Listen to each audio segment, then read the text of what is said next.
Can you introduce yourself first? Sure. My name is Jonathan Berg, also known as Loda. Today I'm the CEO of Alliance, and I used to be the captain of our Dota 2 team. My name is Kelly. Today I'm the Chief Strategy Officer and also co-owner of Alliance, but I used to be the team manager of our Dota 2 team. Okay, so I have to ask you this question. Do you still play Dota right now? Yes, I still play Dota. I don't really play so much anymore. I try to get a few games in every week, but Every day. no, that's not true. I want to play every day, but Dota is the kind of game you need to be 100% focused. Do you like this newer version of Dota? I actually think it's kind of good. I didn't like the changes that they made, a few years ago. I didn't like it when they added like these neutral items and things like that. But I think that the change they made when they made the map bigger was actually quite interesting. That they really dared to change the game. I think that we probably need more of that. So obviously you are still following the competitive scene closely, right? What do you think about Team Spirit performance this year, or maybe last 2 years? Sure. I think Team Spirit obviously have a very good team. I wasn't super impressed by them the first TI they won, to be honest. I think they were very good, but they more so looked like they were just the best players or the best team.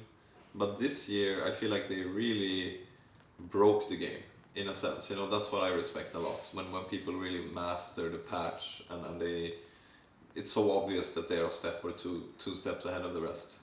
So I think they're a great team. Yeah. Their coach is also an old friend of mine from Dota 1. Okay. I was in Seattle this year too. Everybody was cheering for them. Yeah, and Yatoro. Yes. Yeah. Okay. So, but we in China know Alliance as a European team, but why do you have a Latin American team right now? We actually don't have a Latin American team anymore. Okay. We had them for maybe 3 months at the start of this year. What to say? We love Dota, we want to support the game. Our own team hadn't been performing so well, and we met that team at TI 10. So it was a combination of us believing in their competitive prowess and also wanting to do something good for the scene. Okay, we've seen like a lot of orgs, including EG, they just basically abandon Western scene and then go to Latin America. So what's the reason behind it? Well, I think that for quite some teams, going to Latin America is maybe easier than staying in their own region.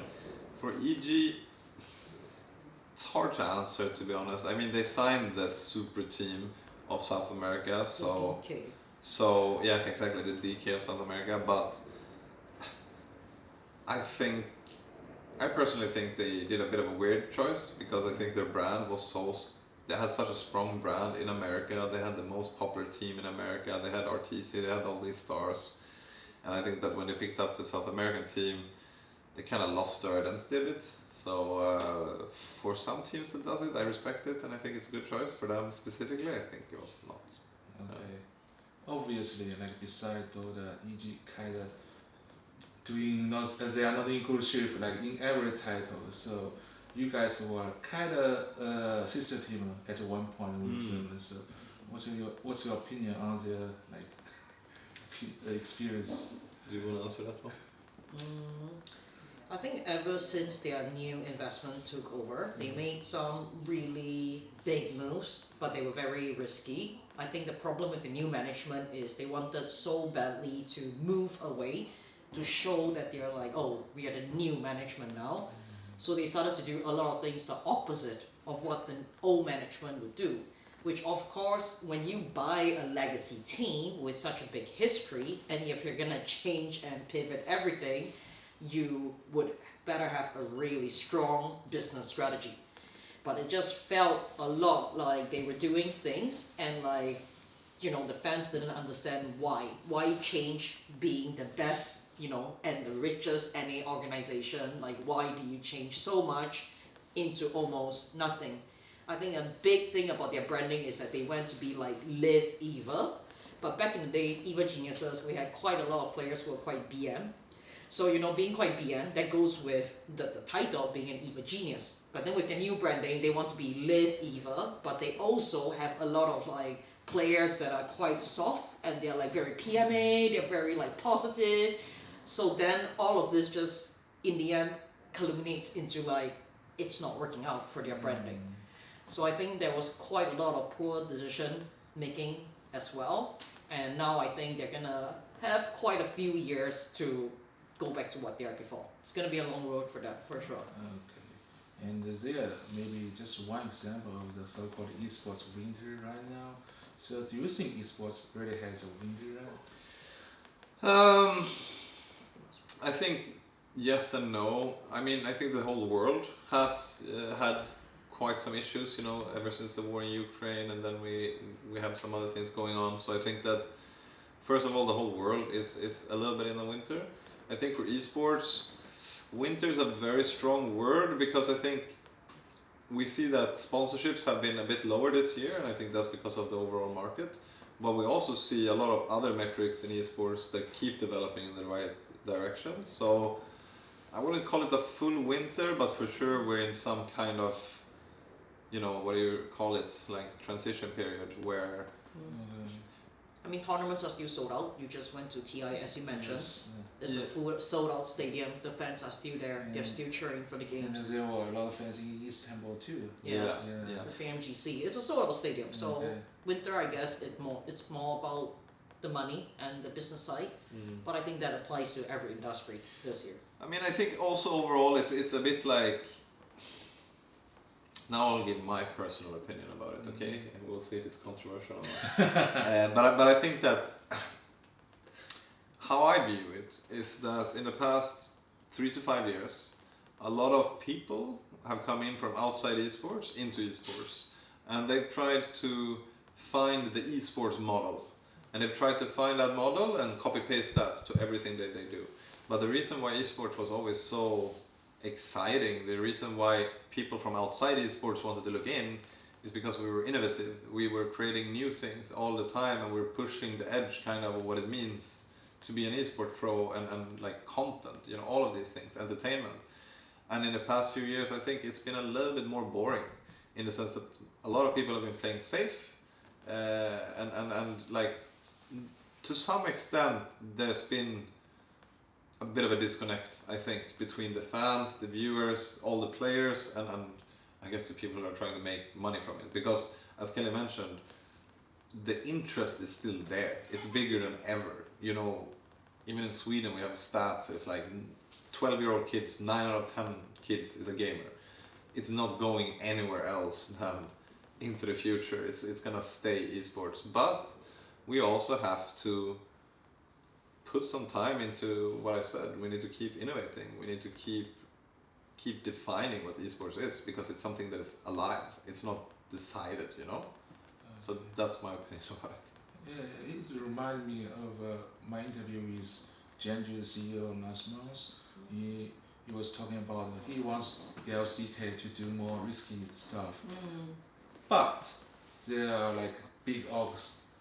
They are owned by big brands, and it's kind of conservative about everything. Exactly. Yeah. And then someone from outside comes in, puts new rules on it, and then you lose some of that authenticity.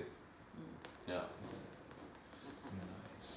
Okay. So I've noticed that Alliance have entered a lot of titles that are not very common in the West. Can you tell us the reason behind it? Like PUBG Mobile, you said PUBG Mobile is also common in the West, but the top teams are from East. Right? Yeah. Do you want to answer it, or should I? I think something with Alliance is that we always say that we don't invest in like a game, we don't invest in like a title, we don't invest in like a player, we invest in people. So with PUBG Mobile, I think Malaysia has always had this, you know, lack of professionalism in the scene. We also happen to get a really good sponsor who said that, hey, let's make, you know, Malaysia esports great again. So the biggest game at that point of time was PUBG Mobile. So that was the game that we decided to go for. Also, we've always been in PUBG from PC since the start. I also had a Russian PUBG Mobile team. So when I had the chance to go into PUBG Mobile Malaysia, I did that. And of course, we're in the franchise league of NARAKA, BLADEPOINT in China. That one is a bit of a selfish reason for me. Growing up, I've always been a really big NetEase fan. You know, they make really good mobile games, and they're really good at monetizing mobile games. So I thought that, you know, NARAKA, to me, I also love Sanguo. You know, I love Romance of the Three Kingdoms. I love the Sanguo, you know, type of culture. And we are also in Apex Legends. So when I first saw NARAKA, I was like, wow, this is like a Sanguo Apex. Yes. So I was really excited. NetEase also has a very good global esports team who has, you know, they have worked in Riot, they have worked in like Rainbow Six, they have worked in all these franchises that are like up and down. So I thought that coming into the NARAKA franchise league, it's gonna be a great partnership together. It's a great game, it's a great publisher, and that's why we're kind of in these games. And a really big reason is because, you know, ever since our Dota results have not been so great, we didn't have a lot for the Chinese fans to cheer for, right? So we love the Chinese fans. Loda been in China since like 2009. Many of you might know that, you know, Loda is also known as Elgod here in China. So, you know, we wanted to keep like the Alliance legacy in China going, and the natural thing is to find a game in China, maybe like HOK, you know, Wangzhe, or maybe, you know, NARAKA. So we decided to go in NARAKA instead. It's mostly because a big reason is that we love the Chinese fans, and we want them to have a team to be proud of. Yeah, Kelly is also from Singapore, right? And then Alliance has always been like West meets East, and then as she says, like the Chinese fans have actually been a huge part of Alliance journey, and then same with the Southeast Asian ones. So yeah, for that reason it made sense. That's what brought you guys to China this time. Right? Yes, exactly. And happy To to be meet the back. Chinese fans. I saw you are going to do a fan meeting in Chengdu. Yes, small one. It's been some time since I did it last time, so I'm a little bit nervous, but I think it's gonna go fine. What's your plan in Chengdu this time? Party and no, I'm just kidding. No, we're gonna meet some fans. We're gonna meet NetEase, of course. Attend the NARAKA BLADEPOINT tournament. It's the finals. You know, talk about the franchise. Also, we met our team in here in Shanghai, or I guess 1 hour outside. See your new team house. See our new team house. Honestly, we should have been here earlier, in my opinion. But as we said, it was harder to travel the past few years. But now we're finally back. Yeah. So Lingang is where like all the weekly games are held for the season games. That's why we are living in. We're pretty much living in like this block of houses that a lot of the NARAKA teams are at. Similar area. Did NetEase outline a plan for you guys, so you guys decide to invest so much in NARAKA? Like, Honestly, for sure they have been taking good care of us, but I think it's a 50-50 joint venture. We are doing quite a lot. We're putting, of course, quite a lot of funds and all of that, not only for the team, but to build like, you know, the staff team around it. But I would say that we have a pretty, you know, good relationship and quite a strong strategy with NetEase. I think we're one of like the only 2 global teams here. It's us and Wolves, if I'm not wrong. And there's no other global team that came in. Actually, quite a few global teams almost came in. I was talking with them together with like G2, Liquid, and Enigma. But there was Navi as well, actually. But they had like other projects that they were going on. So lucky for us, we are one of the few global teams here. So they take very good care of us. We also have a very good person here in China, Chenya. Yeah. It helps. I mean, it makes it so much easier to do business here, to have a local representative. And Kelly has known her for many years, and I think she's super good at what she does. So I think that's a part of it also. okay. This is why Dota 2 is really great. I actually know Yasao from Dota 10 years ago in Shanghai. Actually, right now I'm a bit, you know, a bit ashamed to say that this year is our 10-year anniversary. But for any global business, to be quite honest with you, to be able to operate in China, you need someone really good here. Because we always say China is a whole other world. The business culture and also how to run business here and everything is a whole other world. So if I did not have someone that I trusted here to run our business for us, we probably would not be able to be where we are right now in China. I was a little bit surprised when I saw you guys on the team leaders. Yes. Yeah. So of course, a really huge thank you to our China GM, Okay, so Jovi. do you have like a bigger plan in the future in China? We are already executing the biggest plan. We have an Apex player. He's very popular. He is a Huaqiao. So Yuki, he is born in London, but his family is from China. He's been, just did a fan meet last month, and we had to book like shopping malls for him because he's super popular. At first we were doing just outside, but then the police came a lot of time.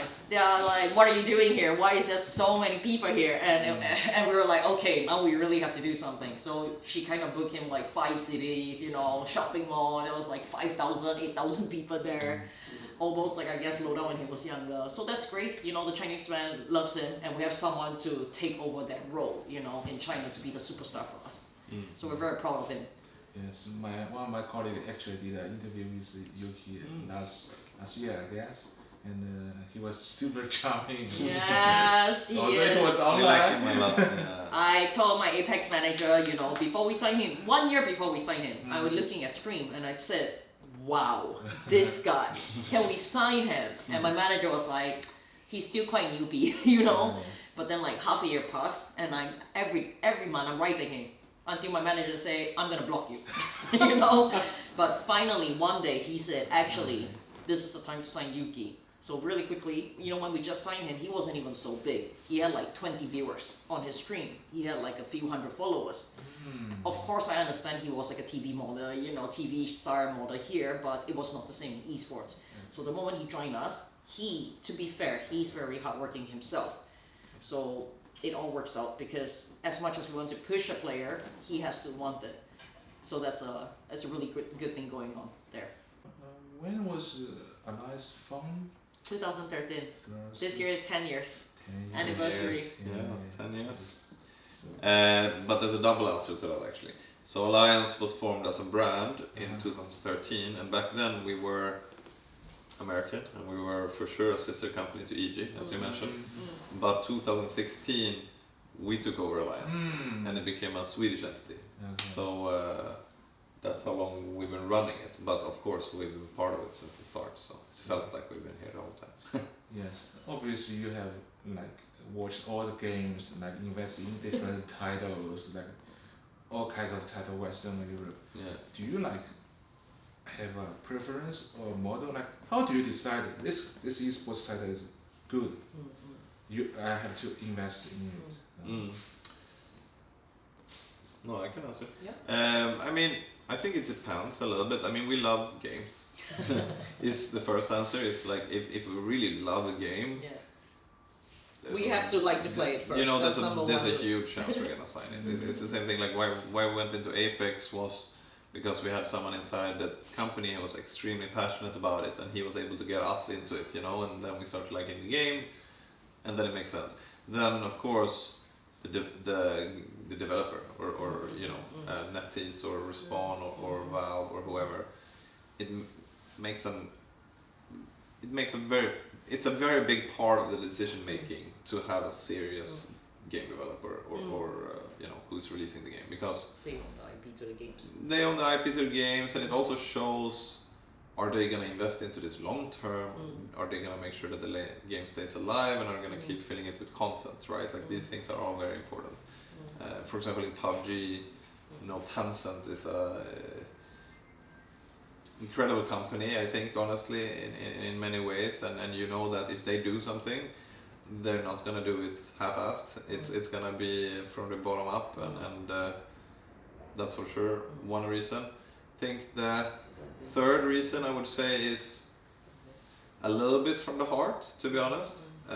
Alliance, we have this motto that kind of says that if we go into a game, we do it because we want to up the level, and that can be many different things. It can be in some games, it can be that we're helping and developing the region, we're doing more content, we're more open, we're creating more fans to come in.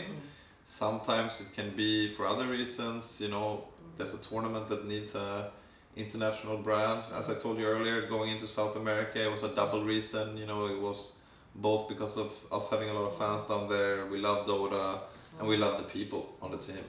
So I think, yeah, those are the main reasons. And I guess, as Kelly said earlier, we like investing into people. If we meet someone who we're really, really passionate about and we think they have what it takes, often we will invest into them. I mean, we have a chess player, a female one, who competes in real life. Because we met her, we saw her, and it spoke to us, so yeah. Okay. It reminds me of Shinga. Yeah. Same. Yeah. I like It was to. Kelly who. We like to develop people and players, you must know. Even when we won here in 2013, it was 3 new players, S4, Bulldog and EGM. They were very, very young then. So it's something that I personally am very excited about. I like to see people succeed. So, same thing with Shinya when we picked her up, she had 100 following. And today she's one of Asia's biggest superstar. So we're we like to, do that. We're proud of that. I saw her in TI and everybody wants to take photos. Really? That's I'm very happy to sweet. hear that. Yeah, Yeah, she's we also- signed her to TI to have fun because she deserves it. Yeah. We like her a lot. She's a good member. Okay. So last, can you say something to the Chinese fans? First of all, I mean, honestly, this is from me personally. I always had a very, very special relationship with China. Ever since I went here, my first Dota tournament back in 2009. The fans here have always been so supportive, shown so much love, and I've always had an amazing time when I got here, and it's so nice to be back. I hope to see some of you in Chengdu, but other than that, I just want to say a big thank you, honestly, for the important part you've been in my life and in my career. Thank you. 谢谢。对全部的中国粉丝，想要说一声谢谢，谢谢你们这些年一直支持我们，看到我们热爱游戏，跟你一样。然后虽然近几年的Dota成绩打得不是说很好，你们很多人还在群组里面为我们加油，所以我们真的很热爱你们这里的粉丝，很希望你们可以继续支持我们。可是最常说的就是谢谢。I don't know what to do this.